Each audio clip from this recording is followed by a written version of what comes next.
Assalamualaikum warahmatullahi wabarakatuh. Alhamdulillahi hamdan katsiran tayyiban mubarakan fih kama yuhibbu rabbuna wa yarda. Asyhadu an la ilaha illallah wa la syarika lah wa asyhadu anna Muhammadan abduhu wa rasuluh sallallahu alaihi wa ala alihi wa ashabihi ajmain. Amma ba'd. Jemaah sekalian yang dirahmati Allah Subhanahu wa taala, alhamdulillah kita senantiasa memanjatkan puji syukur kehadirat Allah Subhanahu wa taala.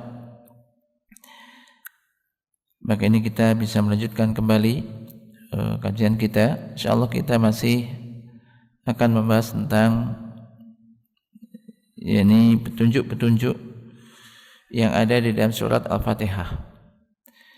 Dan kita pada pertemuan sebelumnya masih membahas tentang masalah yakni Shiratal Mustaqim dan juga penghalang-penghalang yang bisa menghalangi seseorang di dalam meniti jalan yang lurus. Kita masih membahas tentang masalah awaik, yakni penghalang-penghalang di dalam Shiratal Mustaqim.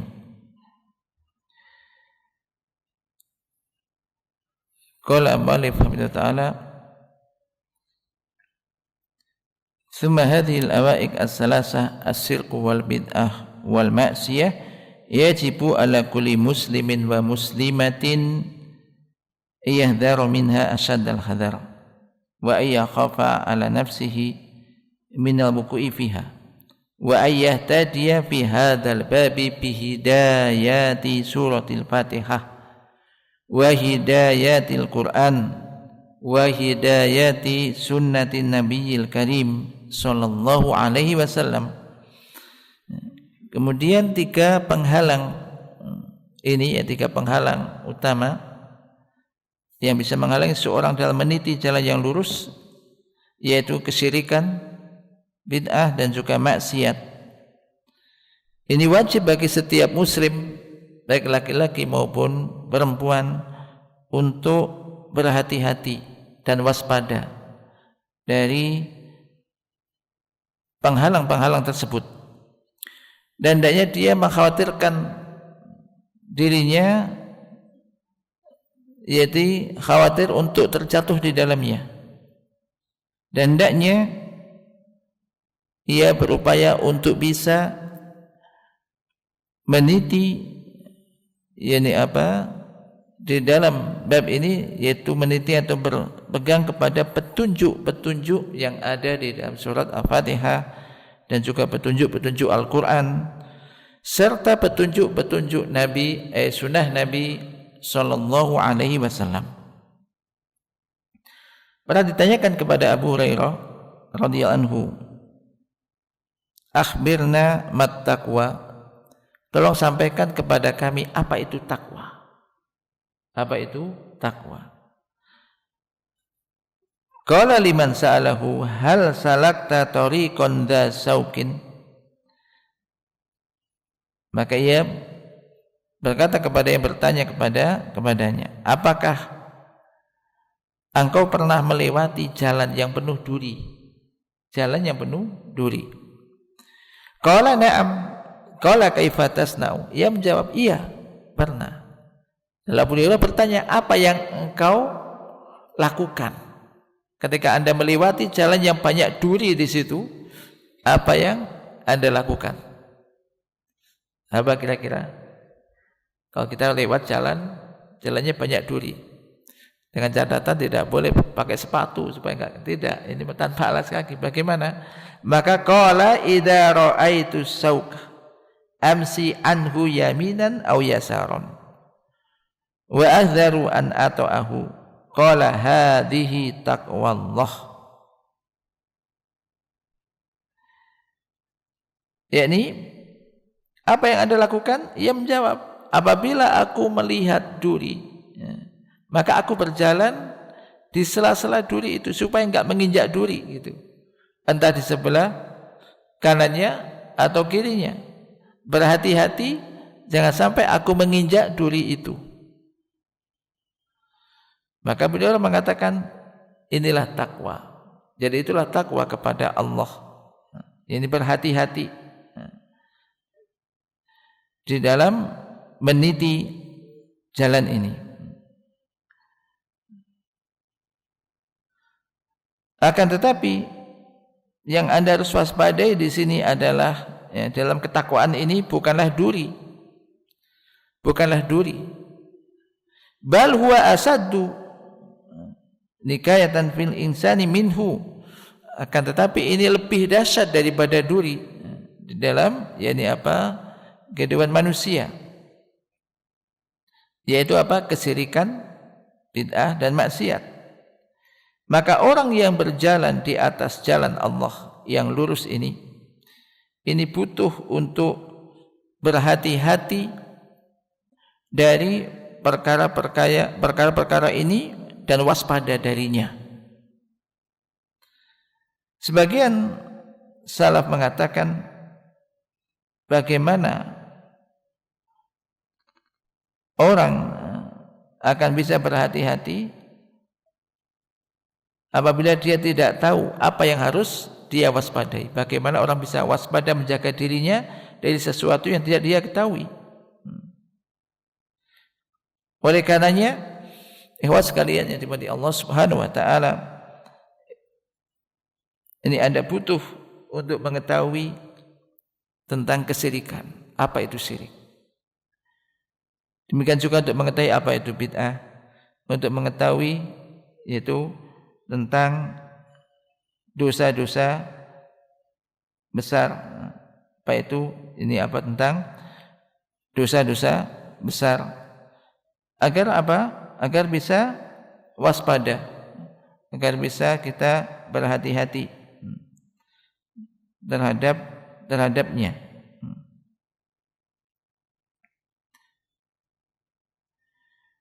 Jemaah sekalian diberi Allah Subhanahu wa taala,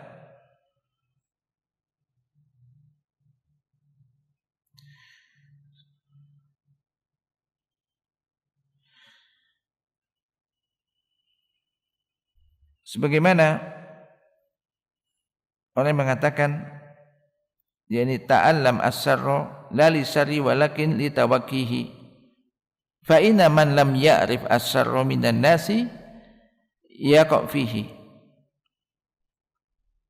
Ketahuilah, pelajarilah kejelekan bukan untuk melakukan kejelekan, akan tetapi untuk bisa menjaga diri dari kejelekan tersebut. Karena sesungguhnya orang yang tidak mengetahui tentang kejelekan, maka sangat mungkin dia akan terperosok di dalamnya, sementara dia tidak menyadarinya. Maka tidak sedikit manusia yang terjatuh di dalam perkara-perkara, di antaranya adalah kesyirikan yang nyata, termasuk juga kekufuran yang jelas-jelas kufur, disebabkan karena ketidaktahuan. Karena ketidaktahuan terhadap masalah agama Allah Tabaraka wa Ta'ala. Demikian juga tidak sedikit orang yang terjatuh di dalam hal yang baru dalam masalah agama.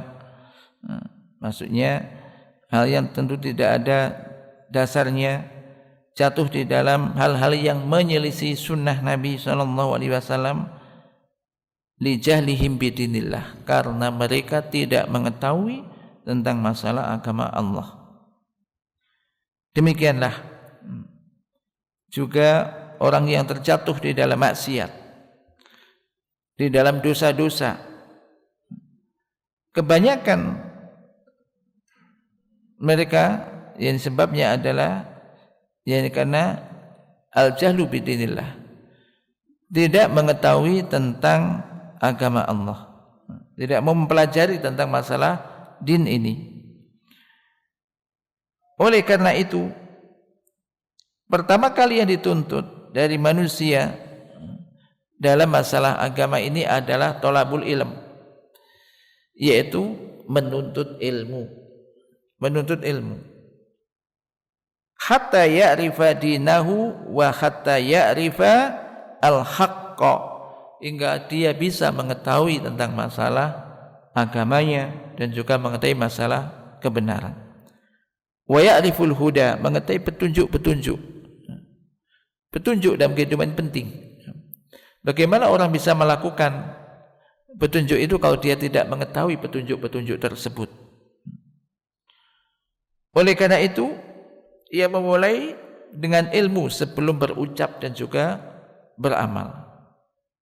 Sebelum berkata, sebelum melakukan amalan-amalan, aktivitas, maka dia mengilmui tentang masalah itu, berilmu dulu. Allah Ta'ala telah berfirman, fa'lam annahu la ilaha illallah wastaghfir li dzambik walil mu'minina wal mu'minat. Ketahuilah bahwasanya tidak ada sembahan yang hak disembah. Ketahuilah bahwasanya tidak ada sembahan yang hak disembah kecuali Allah. Wastaghfir li dzambik, dan mintalah ampunan, beristighfarlah untuk dosa-dosamu dan juga untuk orang-orang mukmin laki-laki dan perempuan. Al-Imam Bukhari rahimahullah mengatakan bada'a bil ilmi qabla qawli wal amal. Yang membuat bab yaitu tentang memulai dengan ilmu sebelum berucap dan juga beramal. Maka kita semuanya dituntut untuk mengetahui 3 masalah, 3 penghalang ini, yaitu tentang kesyirikan, bid'ah dan juga maksiat. Tujuannya apa? Agar kita bisa waspada dan berhati-hati darinya, agar bisa menjauhinya, agar kita semua bisa waspada, yakni bisa ada penghalang antara kita dan juga supaya tidak terjatuh di dalamnya.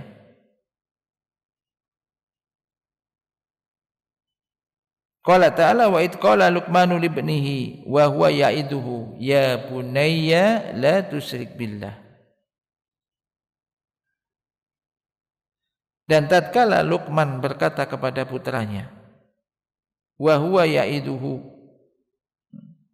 wa huwa ya'iduhu, dan ia menasihati putranya mengatakan, ya bunayya, wahai anakku, la tusyrik billah, janganlah engkau berbuat syirik kepada Allah, janganlah engkau menyekutukan Allah.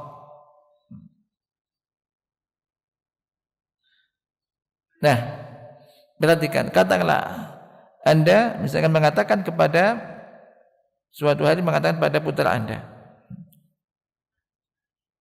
wahai anakku, janganlah engkau menyekutukan Allah, janganlah engkau berbuat syirik kepada Allah. Lalu anak kita bertanya kepada kita, apa itu syirik yang dilarang oleh Allah?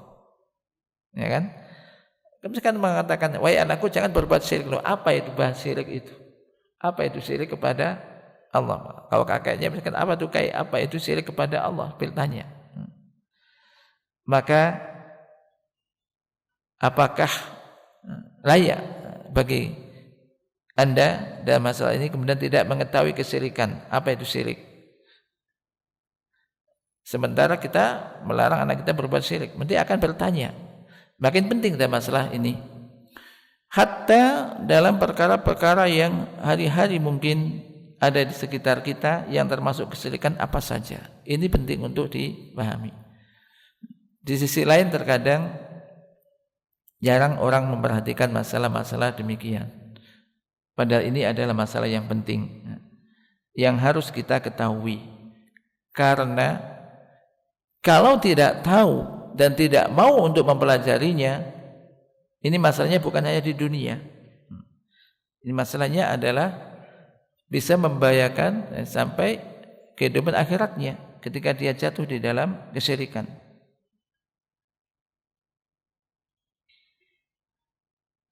Maka sebutkan sini bahwasanya tidaklah orang terjatuh di dalam kesyirikan kecuali kebanyakan sebabnya adalah jahil. Jahil itu maksudnya tidak tahu lah, jahil, kebodohan, ketidaktahuan, tidak tahu tentang masalah kesyirikan. Dan memang permasalahannya tidak tahu atau memang tidak mau tahu. Tidak mau tahu. Artinya tidak ada usaha untuk mempelajari itu dan tidak memberikan perhatian yang besar terhadap masalah itu. Lebih-lebih yakni apa? Banyaknya subhat-subhat yang bisa memalingkan yakni apa? Manusia dari agama Allah tabaraka wa taala.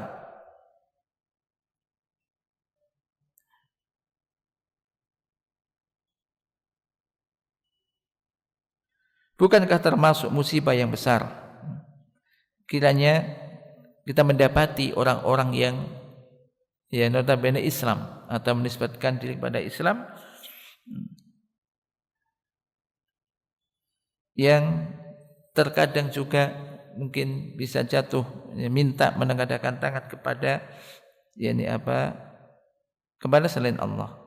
Seharusnya dia berdoa mohon kepada Allah, kemudian ada yang meminta-minta kepada yakni apa? Selain Allah. Kepada manusia, bahkan orang-orang yang mungkin telah tiada. Maka di sini di manalah tauhid? Di manalah Allah? Maka kita penting untuk mengenal Allah, juga mengenal tauhid. Yani bagaimana ketika orang muslim sampai jatuh ke dalam hal semacam itu, yani di mana bentuk baroknya terhadap yani apa? Kesyirikan. Maka di antara sebabnya tidak lain adalah karena tidak mau mempelajari yang tentang agama Allah dan juga terjatuh di dalam subhat-subhat yang menyesatkan. Nah, ada masuknya subhat-subhat pada diri mereka. Subhat itu sesuatu yang remang-remang, sesuatu yang belum jelas. Ini dilarang apa? Dibolehkan. Ini terkadang orang banyak yang terjatuh di dalamnya karena sebab tidak mau mempelajari tentang masalah yakni apa? Agamanya, terutama hal-hal yang pokok, masalah akidah, masalah tauhid, masalah kesyirikan. Perhatikan Rasulullah SAW bersabda, Inna akhwafa ma akhafu alaikum al-a'immah al-mudillun. Sesungguhnya sesuatu yang paling aku khawatirkan bagi kalian, atas kalian adalah adanya para imam, pemimpin-pemimpin yang mudillun. Orang-orang yang mudillun, yang menyesatkan manusia.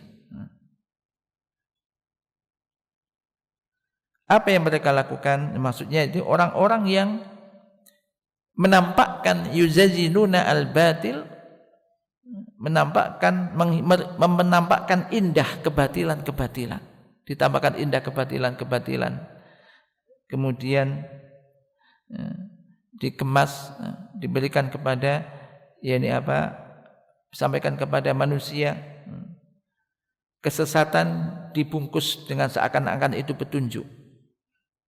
Sehingga banyak manusia yang terjatuh di dalam penyimpangan-penyimpangan. Banyak manusia terjatuh dalam kesyirikan-kesyirikan, bid'ah-bid'ah dan semisalnya. Oleh karena itu wajib bagi setiap hamba untuk waspada dan berhati-hati.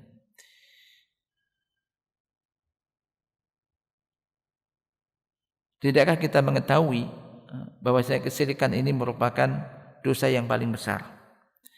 Dosa yang paling besar. Allah Ta'ala telah berfirman menjelaskan tentang bahaya kesyirikan. Qala ta'ala innallaha la yaghfiru ay yushraka bihi wa yaghfiru ma duna dzalika liman yasha. Sesungguhnya Allah tidak akan mengampuni dosa syirik dan akan mengampuni dosa selain syirik. Liman yasha. Bayangkan, Allah tidak akan mengampuni dosa syirik. Ketika orang itu mati di atas kesyirikan dan enggak bertaubat sampai dia mati, enggak mati di atas kesyirikan, Allah enggak akan mengampuni dosa syirik. Dan Allah mengampuni dosa selain syirik itu pun bagi siapa yang dia kehendaki. Allah Ta'ala juga berfirman, innahu may yusyrik billah faqad harramallahu alaihil jannah wa ma'wahun nar wa ma lidzalimina min ansor. Sesungguhnya barang siapa yang menyekutukan Allah, sungguh Allah haramkan baginya surga dan tempatnya nanti adalah di dalam neraka. Dan orang-orang yang zalim, orang-orang musyrik itu tidak memiliki seorang penolong pun. Maka ini menjadikan hendaknya ayat-ayat ini memberikan penyadaran kepada kita akan besarnya bahaya kesyirikan.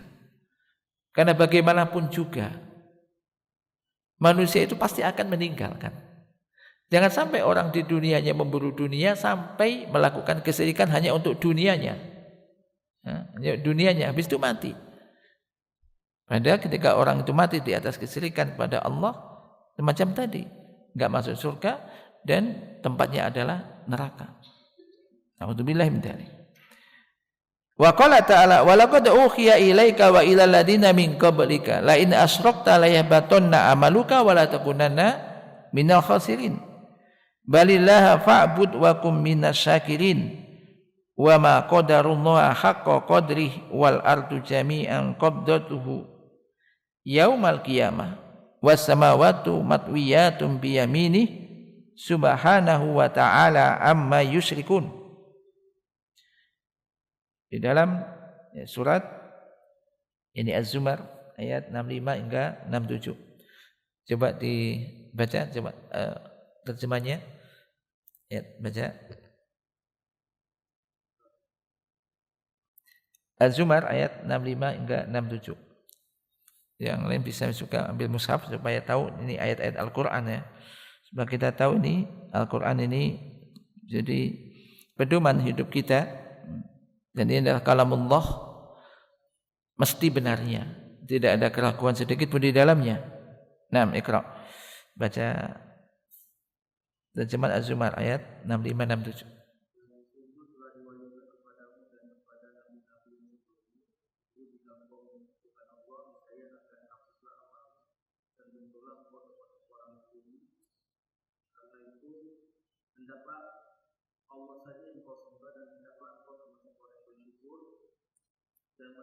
Dan mereka tidak mengagungkan Allah sebagaimana mestinya pada bumi seluruh dalam genggamannya pada hari kiamat dan langit bumi dengan tangan kanannya masuk ke dia dan masuk di dia dari apa yang mereka. Perhatikan ini kalau kita lihat jawabannya ini kembali kepada Rasul karena Al-Qur'an diturunkan kepada Rasul. Walaqad ukhiya ilaika, perhatikan. Sungguh telah diwahyukan kepadamu, kepada Rasulullah SAW. Dan juga kepada orang-orang sebelum engkau, Rasul-Rasul sebelum engkau. Lain asrokta layah batona amaluka. Sungguh jika seandainya engkau melakukan kesyirikan, niscaya akan terhapuslah amal-amal kamu. Wala takunanna minal khasirin. Dan sungguh engkau akan termasuk orang-orang yang merugi. Orang-orang yang merugi. Ini menunjukkan ini bahaya kesyirikan. Walaupun orang itu sebaik apapun, banyak ahli ibadah misalkan, tapi ketika dia menyekutukan Allah, melakukan kesyirikan pada Allah, amal-amalnya akan terhapus dan dia termasuk orang-orang yang merugi. Maka disebutkan. Jadi tadi di bagian akhir 67 ya, wa ma qadarullah haqqa qadri. Mereka tidak mengagungkan Allah sebagaimana mestinya. Maka apakah telah mengagungkan Allah sebagaimana mestinya orang-orang yang beristighosah kepada selain Allah? Istighosah itu minta pertolongan di saat posisi sulit, kena musibah, ada kesulitan-kesulitan musibah yang dia alami. Kemudian dia larinya minta tolongnya kepada selain Allah. Apakah orang yang semacam ini berarti telah mengagungkan Allah sebagaimana mestinya? Apakah telah mengagungkan kepada Allah sebagaimana mestinya orang-orang yang berdoa kepada selain Allah? Orang-orang yang minta pertolongan dari selain Allah. Yaitu orang-orang yang apabila terkena bala minta agar balanya diangkat tapi mintanya kepada selain Allah. Apakah orang semacam ini telah mengagungkan Allah sebagaimana mestinya? Jawabannya tentu belum. Allah Ta'ala telah berfirman, "Ammay yujibul muttarra idza da'ahu wa yaksifu su'a wa yaj'alukum khulafa'al ard a ilahum ma'allah qalilam ma tadhakkarun." Yakni, ataukah siapakah yang mengijabahi, mengabulkan doa orang yang muttar? Muttar itu orang yang kondisinya sulit, orang yang kena musibah, yakni dalam kondisi sulit. Ketika dia berdoa kepadanya, siapa yang mengabulkan itu? Jawabannya Allah. Hanya Allah yang bisa mengabulkan itu. Dan siapakah yang menghilangkan musibah, kejelekan-kejelekan? Wa yaj'alukum khulafa, dan telah menjadikan kalian sebagai khalifah di muka bumi. A ilahum ma'allah, adakah sembahan yang lain di samping Allah? Qalilam ma tadhakkarun, sedikit sekali mereka mengingat. Yakni sedikit kalian mengingat, bisa mengambil pelajaran. Kalaulah seandainya kalian bisa mengambil pelajaran, bisa mengingat dan mengambil pelajaran dan berfikir dan mentadaburi, menghayati, memikirkan perkara tersebut, niscaya kalian tidak akan jatuh di dalam hal itu, di dalam kesyirikan. Maksudnya berpikir. Mungkin di antara kita juga sering ketika dalam kondisi yang sudah mentok, ya, dalam kesulitan, mentok, entah musibah, sakit dan semisalnya, kemana-mana nggak bisa, kemudian berdoa kepada Allah, ternyata diijabahi oleh Allah. Mungkin di antara kita banyak. Maka ketika dalam kondisi sudah kembali sehat, sudah kembali mendapat kesenangan, kenapa kok melakukan kesyirikan? Mengapa berdoa kepada selain Allah? Bayangkan orang-orang jahiliyah dahulu aja, ketika mereka itu juga menyembah Allah dan juga menyembah berhala-berhala. Namun ketika mereka berada di tengah lautan, ada ombak yang sangat besar, mereka betul-betul minta kepada Allah agar diselamatkan sampai di daratan. Namun ketika setelah sampai di daratan mereka selamat, kembali kepada kesyirikan lagi. Dan terkadang orang-orang di zaman ini mungkin bahkan lebih parah kondisinya. Artinya ketika mereka dalam kesulitan, dan setelah kesulitan larinya bahkan juga kadang minta pertolongannya kepada selain Allah. Maka ini hendaknya diperhatikan. Fasirku akhtarul umur, maka kesyirikan merupakan perkara yang paling bahaya dan kedzaliman yang paling besar. Tidak ada kedzaliman yang lebih zalim daripada kesyirikan. Oleh karena itu Allah Ta'ala berfirman, inna syirka ladzulmun adzim, sesungguhnya kesyirikan itu kedzaliman yang besar. Kedzaliman yang besar. Maksudnya adalah yaitu kedzaliman, tidak ada yang lebih zalim daripada orang yang menunjukkan ibadah dan doanya kepada selain Sang Khalik, yaitu pencipta, yaitu Allah Ta'ala. Allah yang telah menciptakan dia, Allah yang telah memberikan rezeki kepadanya, Allah yang telah memberikan kenikmatan yang telah memberikan karunia, itu hanya Allah Subhanahu wa Ta'ala.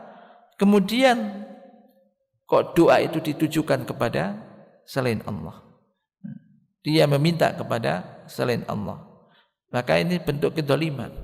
Seharusnya yang berhak untuk menerima doa, untuk ibadah, yang berhak untuk diibadahi adalah Zat yang Maha Mencipta, yang telah memberikan rezeki dan telah memberikan kehidupan dan seterusnya. Maka menempatkan sesuatu tidak pada tempatnya, ini kedzaliman. Maka kedzaliman yang paling besar adalah kesyirikan, menunjukkan ibadah kepada selain Allah Subhanahu wa Ta'ala. Dan ibadah ini tidak hanya sholat, ya, termasuk berdoa, memohon pertolongan, memohon perlindungan, kemudian bertawakal, itu semua bentuk di antara bentuk ibadah. Maka harus ditujukan kepada Allah Subhanahu wa Ta'ala. Ketika itu ditujukan kepada selain Allah, maka ini adalah suatu bentuk kedzaliman yang besar dan itu adalah bentuk kesyirikan. Perhatikan dari Abdullah bin Mas'ud radhiyallahu anhu telah berkata, "Sa'altu Nabiyya sallallahu alaihi wasallam ayyu dzambin a'dhamu indallah?" Qala an taj'ala lillahi niddan wa huwa khalaqaka. Dari Ibnu Mas'ud radhiyallahu anhu telah berkata, aku pernah bertanya kepada Nabi sallallahu alaihi wasallam, dosa apa yang paling besar, yang paling agung di sisi Allah? Maka beliau SAW menjawab, yaitu engkau menjadikan untuk Allah tandingan-tandingan, sekutu-sekutu, sementara Dia yang telah menciptakan kamu. Kalau orang mau berpikir ini, siapa yang menciptakan manusia? Semua itu Allah yang menciptakan. Melalui orang tuanya, Allah yang menciptakan itu. Kok kemudian Dia membuat tandingan-tandingan sekutu-sekutu bagi Allah? Maka ini dosa yang paling besar. Perhatikan di sini, Nabi menyebutkan wa huwa khalaqaka, sementara Dia yang telah menciptakan kamu. Yaitu hanya Dia semata, hanya Dia saja. Allah saja, Allah Subhanahu wa taala, Dialah yang telah menciptakan engkau. Yang menjadikan engkau dari tidak ada menjadi ada. Maka ini menjadi sebenarnya cukup menjadi dalil wajibnya untuk mengesahkan Allah, mentauhidkan Allah dengan ibadah. Wajibnya untuk menunjukkan ibadah ini hanya kepada Allah Subhanahu wa taala. Maka tidaklah doa ditujukan kecuali hanya kepada Allah. Tidaklah permintaan ditujukan kecuali hanya kepada Allah. Tidaklah istighosah itu ditujukan, minta pertolongan ditujukan kecuali hanya kepada Allah. Tidak bertawakal kecuali hanya kepadanya, minta pertolongan hanya kepada Allah Subhanahu wa taala. Dan tidak menjadikan sekutu, tandingan-tandingan bagi Allah Subhanahu wa taala. Baik itu berupa malaikat maupun nabi yang diutus, maupun juga wali dan yang lainnya. Karena ibadah ini adalah hakun lil khaliq, hak sang pencipta, yakni Allah tabaraka wa taala. Qala azza wa jalla, fala taj'alu lillahi andada wa antum ta'lamun. Maka janganlah kalian menjadikan tandingan-tandingan bagi Allah sementara kalian mengetahui. Ai ta'lamuna annahu la khaliqa lakum ghairullah. Sementara kalian mengetahui bahwasanya tidak ada yang menciptakan, tidak ada pencipta bagi kalian selain Allah. Anda mengetahui yang menciptakan itu Allah, yang memberikan rezeki itu Allah. Kenapa kalian berdoa kepada selain Allah? Maka sekali lagi, sebetulnya ini bentuk tauhid, ini adalah fitrah manusia. Ketika manusia itu dalam fitrahnya tidak ada pengaruh-pengaruh yang lain dari luar, maka fitrah dia itu di atas tauhid. Maka mudah insyaallah orang itu untuk menunjukkan ibadahnya kepada Allah, karena fitrahnya demikian. Fitrahnya demikian. Poin yang keempat masih terkaitan dengan siratal mustaqim. Manhum ahlu siratal mustaqim? Siapa ahlu siratal mustaqim? Siapakah orang-orang yang ahlu siratal mustaqim? Yaitu orang-orang yang menjadi ahlu siratal mustaqim, yaitu orang-orang yang diberikan kenikmatan, yaitu orang-orang yang diberikan kenikmatan oleh Allah Subhanahu wa taala, yang disebutkan di dalam firman Allah Subhanahu wa taala, wa may yuti'illaha war rasula fa ulaika ma'al ladzina an'amallahu 'alaihim minan nabiyyin wasiddiqin wasuhada'i wassolihin. Barang siapa yang taat kepada Allah dan Rasul, perhatikan, barang siapa yang taat kepada Allah dan Rasul, maka mereka itulah orang-orang yang akan bersama dengan orang-orang yang telah diberikan kenikmatan oleh Allah, yaitu para nabi, siddiqin, syuhada dan solihin. Itu orang-orang yang taat kepada Allah dan Rasul. Maka apabila Allah Subhanahu wa taala memberikan karunia kepada Anda, Dan karunia yang besar yaitu bisa meniti jalan ini, jalan yang lurus ini, maka janganlah Anda takut. Janganlah berkecil hati.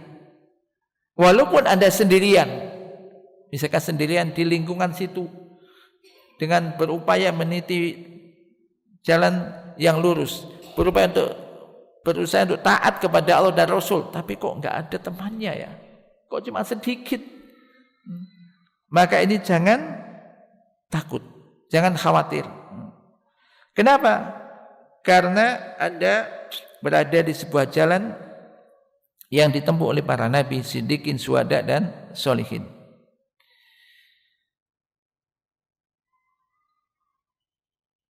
Kemudian dalam firman Allah Ta'ala, an'amta alaihim, yang telah engkau berikan kenikmatan kepada mereka. Ini di sini terdapat dalil yang menunjukkan bahwasannya seorang hamba bisa menempuh jalan yang lurus itu adalah kenikmatan dari Allah. Nikmat yang telah diberikan oleh Allah Ta'ala kepadanya. Perhatikan. Jadi orang bisa meniti jalan yang lurus ini bukan semata-mata karena kehebatan dia. Itu adalah kenikmatan. Bahkan kenikmatan yang agung. Kalaulah bukan kenikmatan dari Allah yang telah diberikan oleh Allah kepada hambanya untuk bisa menempuh, melewati, meniti jalan yang lurus ini, niscaya dia tidak akan bisa untuk meniti di atasnya. Niscaya dia tidak akan bisa berjalan di atasnya. Akan tetapi Allah lah yang telah memberikan kenikmatan kepadanya.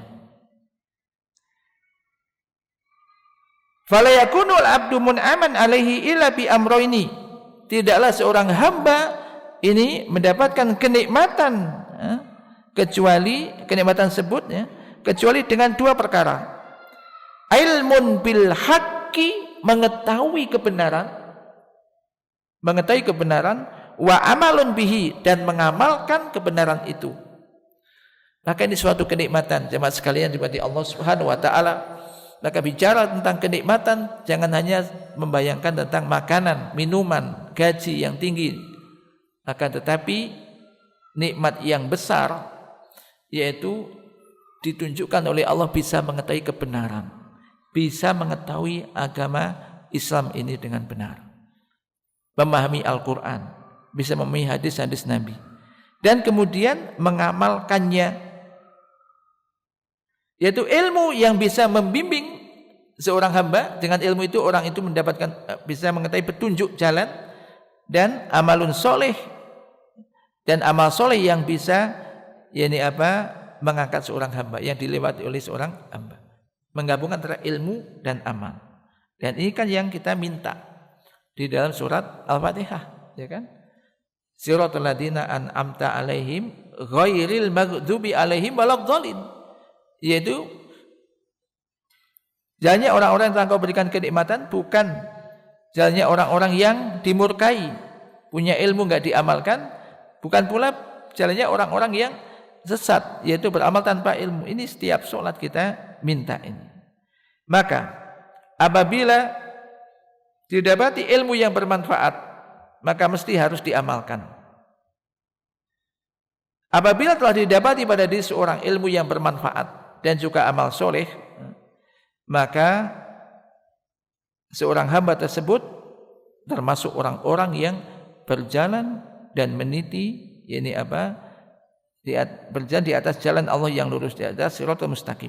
Maka manusia itu ada tiga golongan, tiga macam, yaitu golongan yang mendapat kenikmatan. Yang kedua, golongan yang maghdub alaihi, golongan yang dimurkai. Yang ketiga, golongan orang-orang yang sesat. Orang yang mendapat kenikmatan ada orang-orang yang diberikan kenikmatan oleh Allah Subhanahu wa taala berupa ilmu yang bermanfaat dan amal soleh. Ilmu yang bermanfaat dan amal soleh. Adapun maghdub alaihi, orang yang dimurkai adalah orang-orang yang dia memiliki ilmu tapi tidak diamalkan. Dan ini ada rusak di dalam amalan dan juga tujuannya. Dan yang terakhir ada golongan yang sesat, yaitu orang-orang yang beramal akan tetapi tanpa ilmu. Ia banyak memiliki ibadah-ibadah Banyak memiliki amal-amal tetapi semuanya sesat. Kulluha bid'un minna wallahu yaqul kul hal nunabbi'ukum bil aksarina a'mala alladziina dhalla sa'yuhum fil hayatid dunya wa hum yahsabuna annahum yuhsinuna sun'a. Allah Ta'ala berfirman, katakanlah, maukah kami tunjukkan kepada kalian orang-orang yang paling merugi amalnya, yaitu orang-orang yang dhalla sa'yuhum fil hayatid dunya, yang usahanya ini sesat nyimpang di dalam kehidupan dunia, namun mereka mengira bahwasanya mereka telah melakukan amalan dengan sebaik-baiknya. Maka dari sini kenalilah dari sini, yakni diri Anda, diri kita semuanya, dan kita mengetahui dari sini butuhnya kita terhadap yakni karunia dari Allah. Semoga Allah menjadikan Anda dan kita semuanya termasuk orang-orang yang yakni diberikan kenikmatan oleh Allah Subhanahu wa taala, yang bisa meniti yakni jalan Allah yang lurus ini. Maka termasuk sesuatu yang seyogianya seorang mukmin memilikinya, kita semuanya adalah merasa agungnya kebutuhan kita, besarnya kebutuhan kita terhadap hal itu. Kita sangat membutuhkan untuk bisa berjalan di atas jalan yang lurus ini, dan untuk bisa tegar, kokoh di atasnya sampai bertemu dengan Allah Subhanahu wa taala dalam keadaan Allah ridho kepadanya. Dan ini merupakan kenikmatan yang paling agung, karunia yang paling besar, pemberian yang paling besar yang diberikan oleh Allah secara mutlak. Oleh karena itu Allah Ta'ala telah berfirman, siratal ladzina an'amta alaihim, yaitu jalannya orang-orang yang telah engkau berikan kenikmatan kepada mereka. Maka ini merupakan a'dhamu nikmah, kenikmatan yang paling agung, karunia yang paling besar, pemberian yang paling agung, yang paling besar. Kiranya Allah memberikan petunjuk kepada Anda untuk bisa meniti jalan Allah yang lurus, dan untuk bisa menegakkan, jadi menjadikan sabat, menguatkan, mengokohkan Anda di atas jalan tersebut sampai Anda bertemu dengan Allah Subhanahu wa taala dalam kondisi Allah ridho kepada Anda, kepada kita semuanya. Ini merupakan karunia yang paling agung. Maka dari sini kita ketahui bahwasanya kita sangat butuh dan pentingnya doa ini, pentingnya doa ini. Demikian juga dari sini kita mengetahui yakni jalan yang lurus, dan juga disebutkan tentang orang-orang yang meniti jalan tersebut, dan juga mengetahui orang-orang yang menyimpang dari jalan tersebut. Semoga Allah Subhanahu wa taala memberikan yakni karunia kepada kita, petunjuk hidayah untuk bisa meniti jalan tersebut. Dan setiap solat kita baca ini, dan mudah-mudahan dengan menyadari pentingnya doa ini, ketika kita baca ini kita bisa membacanya dengan yakni khusyuk, kemudian betul-betul kita membutuhkan yakni petunjuk tersebut. Allah manfa'na bima 'allamtana wa 'allimna ma yanfa'una warzuqna ilman tanfa'una bih. Ihdinas siratal mustaqim siratal ladzina an'amta 'alaihim ghairil maghdubi 'alaihim waladdallin. Wassallallahu ala nabiyyina Muhammad. Assalamualaikum warahmatullahi wabarakatuh.